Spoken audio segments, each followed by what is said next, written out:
Okay, we're back. This time, going over one of the game series that I personally love, the Golden Sun series. Now, we're going to do something here. We're going to rank the protagonists as well as the antagonists for each of the three games, and we're going to go, for the protagonists, it's going to go based on, what I just thought of them as characters and how I felt them usage-wise. For antagonists, it's going to go by how cool they fucking were. And let me start this off with the poop crap here. I'm going to throw Baldos and I think her name is Chalice in here. They suck. And you saw them twice, maybe 3 times throughout the entirety of the third Golden Sun game. And they didn't do much. And then you fight them, and then they die. And that's it. Yeah, that's the end. I know what you're thinking. You're like, whoa, what did he do anything else? No, that was it. And, not the worst characters ever, I guess, but they didn't do anything. And I feel like if I'm playing a game and it has boss characters in there, I need them to do something. That's just how I feel. Now, on the exact opposites, we're probably going to continue with the antagonist right here. Satcheros is amazing. He's so cool. And I'm also going to put Mercedes as well. That's her name, right? Yeah. Pretty sure that's her name. It's been a while. I haven't looked up the names, but I remember what they did. And these two characters, antagonists of the first game, amazing. Okay. Absolutely cool. I love the concept behind what they were able to do together. I like how Satcheros is the first major, boss stepping stone, and he's just showing you that, hey, when you're inside the towers, you have special perks if you match this high energy. Yeah, I don't know, stuff like that was just cool. I feel like these two had great dialogue, great interaction with the character. They had solid setup. You literally fight them at the beginning of the game. I don't know, they had solid setup. You fought them multiple times throughout. I guess about the same as Baldos and Chalice, but their fights had more impact because you could see it would cut away to them doing things to progress the story. They weren't just there. They were actually progressing the story when you encountered them, and it was really nice. You didn't fight them every time you encountered them. That was another thing that I liked about it. So you would see them more throughout the story. It's pretty good. They're solid. They were amazing. The last one for antagonists, I don't remember either their names, but they were pretty good. They were relatives to Satcheros and Mercedes, came from the Mars clan. They were interesting. They were cool. Led up to a nice little final boss. I think that was kind of nice. Didn't do too much, but they weren't bad. They weren't terrible. I ran into them. They were progressing the story constantly, so it wasn't a terrible encounter. It's just nice. Ran into them. Solid boss fights. Characters were cool. I kind of wish we would have got more out of these 4. I really do. I wish the games would have actually continued and gave us more. I know they tried to switch over to these 2, being part of the Dark Side Energy Clan and all that other stuff, but it didn't really expand on it because it wasn't a good concept. I don't know. That or the game just decided that, wow, the third one didn't sell enough, we're not going to give you anything else, which is fine. So we're going to go on to the last. I want to say, antagonist, and that's going to be, was it Alex? It's right here. That was great. You can't go wrong with Alex. That's the end of the story. You really can't. Okay, now we're going to go into some of the main characters here. Well, let's start this out with the Isaac tier. Now that we're done with the Isaac tier, let's go into Ivan. Now, Ivan, he's a great character. I feel like Ivan was pretty cool the entire game. He started off with the whole, hey, I can read minds, it's like a curse, which I never understood why the people who could read minds thought that mind reading was a curse, because it is also a choice for them.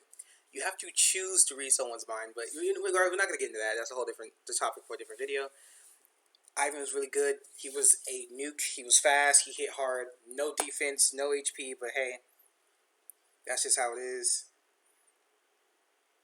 So, I'm not mad at him. He was cool. He was fun. Always reliable. Solid teammate. I'm going to go into Garrett. Man. Garrett's so cool. Okay. Garrett's one of the characters I want to say had a decent amount of character development between the first 2 games, alright? He's the hothead friend, of Isaac. Tried and true, best friend, through thick and thin, And as he goes on, that hot-headedness, he becomes more aware of everything. He still keeps it, but he knows what's going on. He knows what decisions are right and wrong. He tries to learn. I love it. Now, one thing you will also love Garrett for, if you're playing through for the first time, you're just not good at RPGs, whatever, the man won't die. The man is so good at living. He has so much HP. His defense is so high. His damage is consistent. He just will not die. There has been many times I remember when I would do like attempt for speedruns at Golden Sun, where something would go wrong and my team would die, and Garrett would just sit there and stall out until he can win. And I think Garrett is honestly, he's so good. He's so cool, man. I love Garrett. Next on the list is gonna be Mia. Mia's gonna go up here alongside my boy Ivan. Mia was great. She's the healer of the group, so her defense was okay. She had really good like magic resistance, decent HP, keeps healing up. I liked her character. Her character design was Alex, which is her brother, is helping them. He's being Satcheros and Mercedes, and she doesn't know why. She's trying to figure out what's going on. It's a solid storyline. I liked it. She one of the people who guarded the lighthouses. I don't know, just a cool character. I like how you could get her earlier than you were supposed to, which was super nice. If you knew how to play the game correctly. So, it's pretty good. She's overall a decent character, so I'm not hating. I guess next we're gonna go on to the B team, as I like to call them. I'm gonna start with my boy Felix. Now Felix, he's okay. Now I know what you're thinking. You're like, wait a minute, why is Felix just okay? So Felix is one of the antagonists in the first game. Okay, he is Jenna's brother, if I'm not mistaken. I'm trying to remember. Yes, I believe he's Jenna's brother, and you think he dies, and he doesn't. He's like, whoa, I'm alive. Like, what the? Whoa, he's alive? And in the second game, you take control of Felix and his crew, and you play as Felix. Felix is interesting. He's interesting. He builds his own dynamic. You start to see why they're doing what they're doing, why the other team's doing what they're doing. You start to see both sides of it as it all comes together. And Felix is solid, but he didn't get too much dialogue in the first game, and they went with the silent protagonist role in the second game. So you knew he was talking, but it was bad. They didn't do it right. It was before its time. All right, it was a little early. Second Golden Sun game was still a great game though, and I feel like Felix was a pretty solid character overall. He just wasn't amazing. He didn't make me sit down and be like, "Wow, I love Felix." I will put him above these two though, and I'll put these two above him. And Garrett can say, okay. Next on the B team is Jenna. Felix's sister. She's gonna get great. I like Jenna a lot. She's probably above Felix and Mia actually. She was cool. She did a lot in the first game. You essentially were like, oh, we start with Jenna, right? And you didn't, and then you literally played through the first dungeon with Jenna, and then you're like, wow, she's so cool, and then they take her from you. You just don't get her back. And in the second game, you get to play with Jenna. It's so cool. I like that dynamic as well. It's she was another one of those. She's Isaac's friend, Garrett's friend. Just a solid character, man. I think it was pretty good. Overall, just decent character building on that one. Next, we're gonna hit. I believe this is Piers. Piers was He was okay. Don't get me wrong. I don't hate Piers. I think Piers was really cool. All right, but I didn't get too much use out of Piers. He was alright. He was cool. He was the water for that team, there was one for every element. He was the water. He was cool. What he had to do, solid. But I don't know.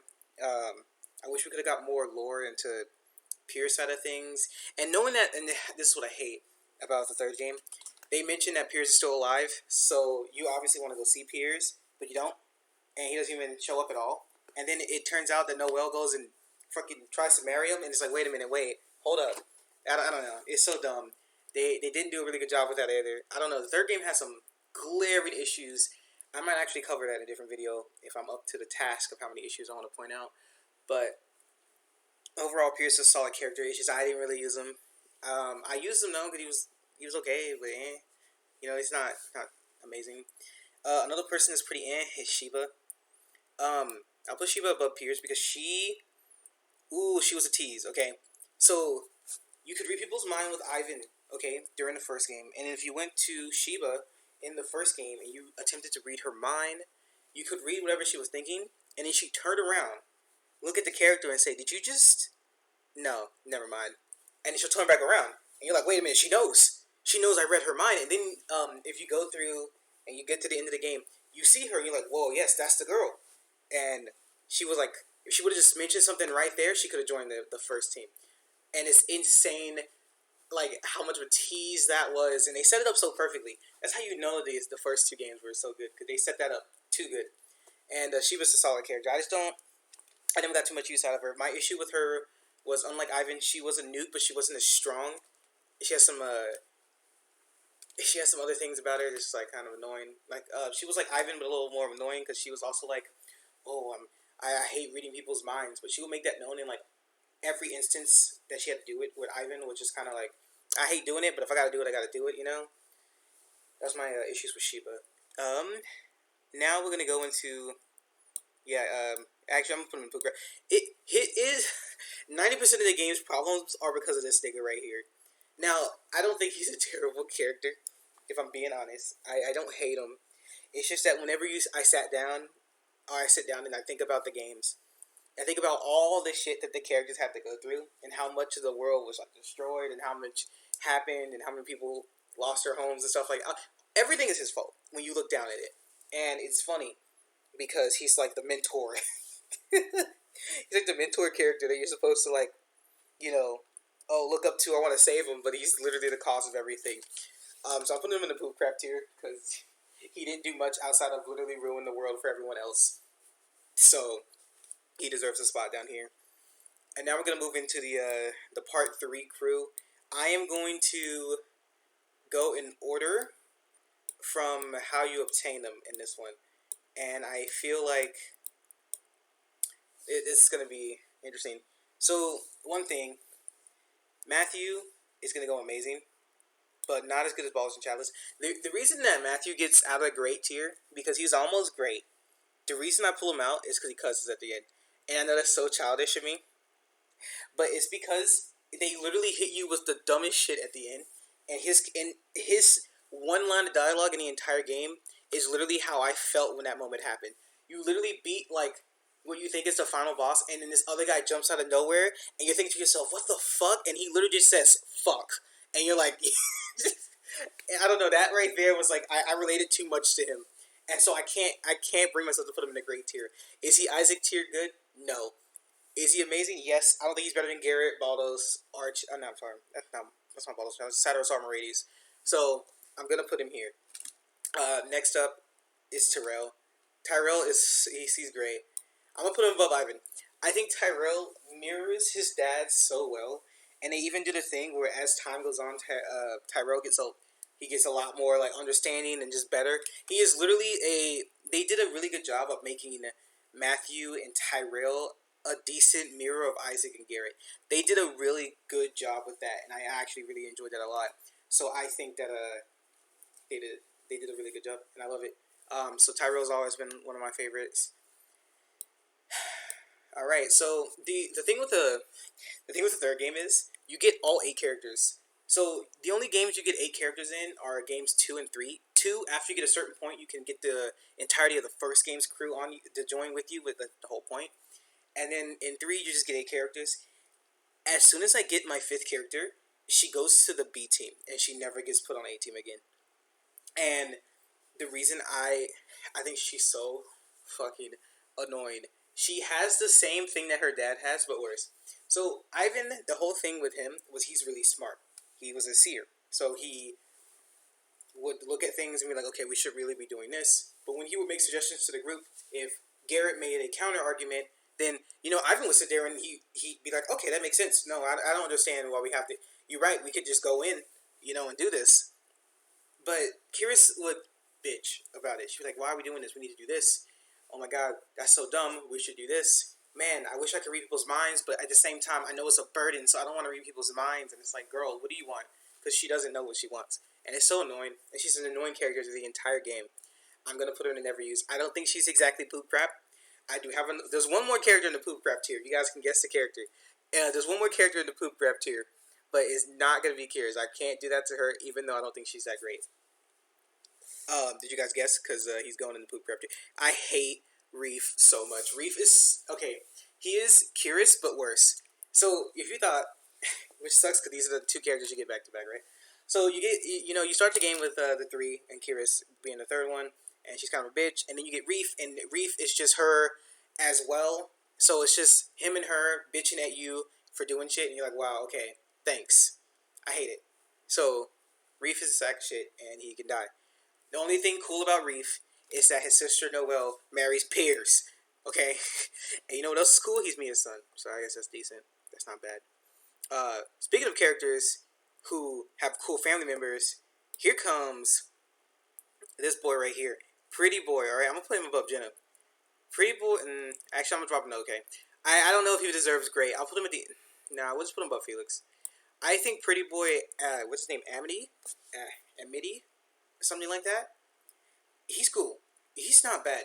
I think the fact that he's Alex's son is really interesting that you learn that. Although it's not directly said, when you go and talk to Trent and he's like, oh, there's a pair of cousins and you only have 5 members and 2 of them have blue hair. It's like, oh, okay, I figured that out. I think that's interesting that that's how that works. That, Alex just came, had a kid and left. I thought that was funny. He's cool. He has some really cool stuff. He has the baby mode. I don't know how to finish his puzzle. So he has a reveal glass. Just shows you how to beat the puzzle. That's interesting. That's not really, I guess, a positive trait. It's more of a negative one in my opinion. But he's not bad. He's a decent character. He's really cool. He's calm and collected. He's a solid, man. He uses like an offensive water, which is insane. So the thing with this game is, in the first 2 games, you didn't really experiment this, right? Like, fire had 2 attributes, right? You had defensive fire being Garrett, and you had the offensive one being Jenna. You had offensive earth being Isaac, and kind of more of a defensive one being Felix. You kind of just had straight offense on the win. So that's going to be like, Ivan and Shiva. And in the water, you just had supportive, right? Like, Piers was defensive, Mia was supportive, and Amity shows that there is offensive water synergy, and that's what Alex was using throughout the entire first 2 games. But you never get to fight Alex. That's the only person you don't fight. So you see him using it in like cutscenes and stuff, but you never get to fight him. So Amity being the first, water attribute that you can get that has offensive water is insane. So I thought that was clean. It was not enough to carry him out of OK tier, I don't think. Now, the next character is one I'm going to sit here. This one's going to be a minute to explain why I'm going to put her where I'm going to put her. So, Spiva is one of the win apps that you get. The issue that I have with her is she's one of the Beast Clan. And they don't really explain too much on the Beast Clan. All you know is that the Beast Clan can do different things. And my issue with her, you have no choice on what her armor set is. So, you can do there's a little bit of a post game in the third game. There's not much, but there's a little bit you can do in post game. And before you get to post game, there's like armor that you can get as rare drops from enemies. It's an RPG, so you know how this works. And that armor is pretty good, so you can sit there and farm enemies. I remember sitting down and farming the best possible armor for her, just so the game could say, well, you can't even use that armor because you have to use one specific set of armor to even complete the game. You have to, and it's not the best armor, not the worst. It's not bad, but I think that puts her in the tier of right above Shiva here, because I just don't agree with that limitation right there. You have to equip the Umbra gear. It's just, I don't like it. And my thing with that is like, she's a okay unit. Like, she's okay. She has this whole like beast mode transformation, which I'm gonna tell you right now, you will probably never fucking use. Because she just does more damage in her regular form, and there's no point to transform. It was an interesting concept that they went for. I don't think it was executed well because I don't think they knew what they wanted to execute. So I'm gonna go with, she was okay. I just feel like the game itself is what's making me hold her back because of the choices that the game made. The character's okay, but even then, it's like she doesn't have enough good qualities to make me even want to put her in the okay tier. She's a mid character with the game makes me want to hold back because of all the stuff that I have to go through just for her. Next, this is Ilolio. So my bad. he's a pretty decent character. I'm gonna put him over here next to Amity because the cool thing with him, you encounter him as a baby in the second game once you have all 8. So the Warriors of the Veil, that being like the original 8, okay, they run into his family and baby Ilolio, and when you run into him with Matthew, he's like, "Wait a minute, are you're his son? Oh, I'll join you guys." And he's so cool, and he is the he's a more offensive fire. He's pretty cool. There's some good shit with him. He's a solid character. He doesn't get the thing is because you meet him when he's like a baby. They other than that they don't give you too much character development because it's basically like, oh, remember you ran into him in the first 2 games, like an homage, like a little Easter egg, like, oh yeah, like when me and my sister saw him, we're like, oh yeah, that's a little baby. So it's like, okay, and we instantly like him. But he doesn't really get too much like screen time. He doesn't get too much character development to really bolster him into the great tier or anything. Like, he doesn't have much character development. It's mostly like an Easter egg that's also a playable character. And I do hate how they did that because it's like, oh, I would have wished for more, but you can't do what you gotta do what you gotta do. So yeah, I mean, I understand. Now Himi, okay, I'm gonna start this with I really like Himi because Himi has some of the most interesting side energy I have ever seen in any of these games. And the second game had some of the coolest side energy. The second game had items that you could give to people and it would change their entire side energy set. There was a wild card, I think of what it was called. It was like literally like a poker card. You give it to someone and they became a jester. They could literally summon cards to do damage. It was insane. Okay, and my issue with Himi is she's an Earth apt, right? So she gets better stats and everything when she has Earth apps. But if you give her Fire apps, she starts getting some insanely overpowered psi energy, which makes her one of the hardest hitting units probably in the franchise. I'm gonna say I think she's one of the hardest hitting units in the franchise. My issue with Himi comes with when you get her, it's so awkward. You literally walk in a room and they're like, "Oh yeah, she's been like, in a in like a comatose for like 3 weeks." And you walk in the room and she starts floating and she's just like, "Oh yes, I see. You guys are trying to save the world. I'm gonna go with you guys." And it's supposed to be like this cool moment, but there's no build up to it. There's nothing. If you would have met, I don't know, if maybe someone had interaction with Himi beforehand, and then something happened, and then at some point she awakens and tries to go with you. I don't know. I don't know how I could have made that situation better. It was really badly handled, and Himi's not an engine of a character herself. Like her dialogue's okay, I guess, but it's not really. She doesn't really do too much. So I'm like I liked Himi a lot just because of how hard she hit, but I really never used her because of all the glaring flaws. So she's gonna be the second character to fall in here, and this is gonna round up the list right here. Like I said, I mean, it's hard to make some arguments for. It's like possible to make arguments for some characters. Like I could probably argue Amity and the Great. Maybe, maybe I could argue Tyrell into amazing. I I don't think I can get anyone out of Ant other than maybe Piers. Piers maybe, but that will take some mad argument to do because I don't even think he deserves Ant. He almost goes to never use, but no, this is what I have for this. This is probably the best I can come up with. All right, see ya.